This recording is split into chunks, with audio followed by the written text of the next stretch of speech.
Welcome back to the channel. Most recently I've discussed two different topics that most definitely are near and dear to all of us mountain bikers. The first was the state of the mountain bike industry and the major correction we're going through right now.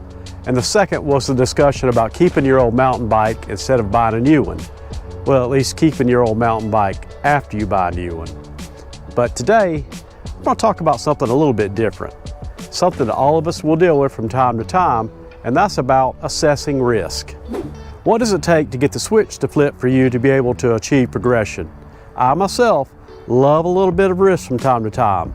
However, being in my 50s, I've also had my share of spills and tumbles from time to time, and I don't heal quite as fast as I used to, and I know what it's like to be injured and off my bike.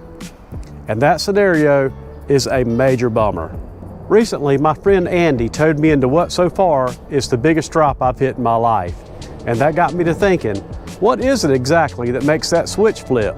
And what makes the risk worth the reward? And what makes the reward not worth the risk? So, I've compiled 6 steps to help assess risk when deciding to attempt new mountain biking features. Number 1, rider factors. Skill level. Do you have the technical skills to safely execute this feature? How many times have you heard the expression, just send it, dude? Well, I can promise you, if you don't have the skills to send it, it's probably not going to end well.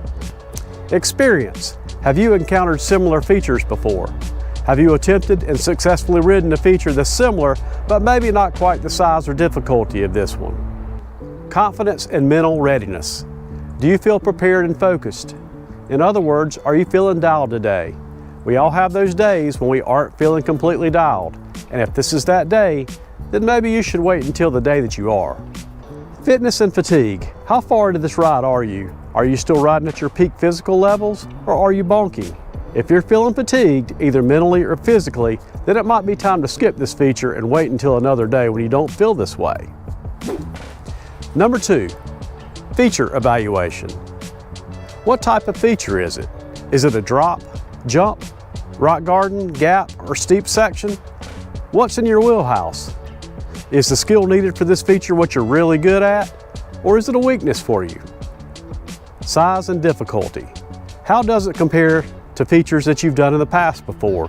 Don't go to extremes. Make sure it's something that you are truly capable of doing. The run in and the run out. Do you have enough speed and space to safely approach and exit? Just because your buddy is capable of boosting that jump or drop, it doesn't mean that you are. Be sure that this feature has enough space for you to be able to make enough speed to start, and also has enough space for you to successfully complete it. Number 3, environmental conditions. Weather. Is there rain, wind, or poor visibility that could affect control?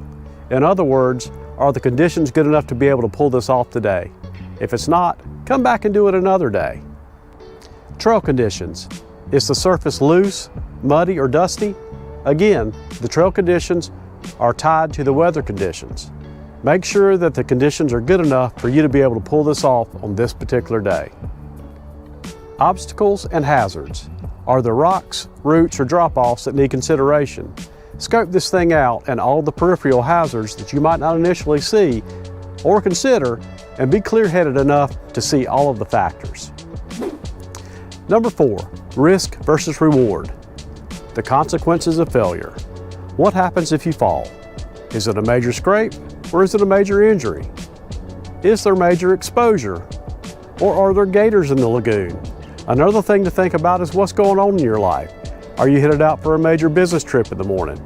Is there a milestone vacation coming in the next day or so? Did you forget to mail off your health insurance check?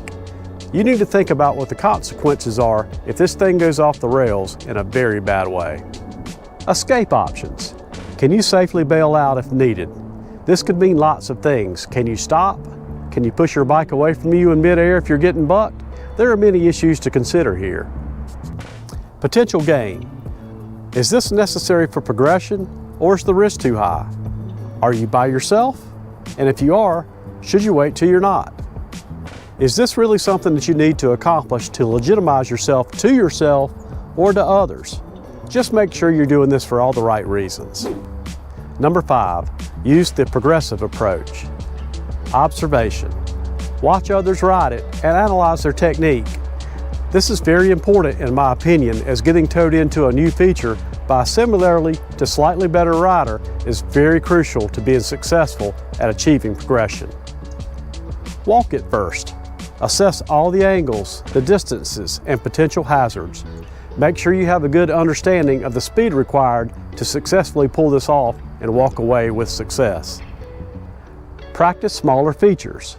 Work up to it with similar but smaller features. And have a spotter for guidance. Having a friend or coach to provide input or be on standby is very important whenever you need the confidence to successfully progress. Riding something when you're scared or not confident is a recipe for disaster, but having someone there to help you assess all the necessary factors is a big help when you want to progress. And finally, number 6, personal risk tolerance. Personal goals.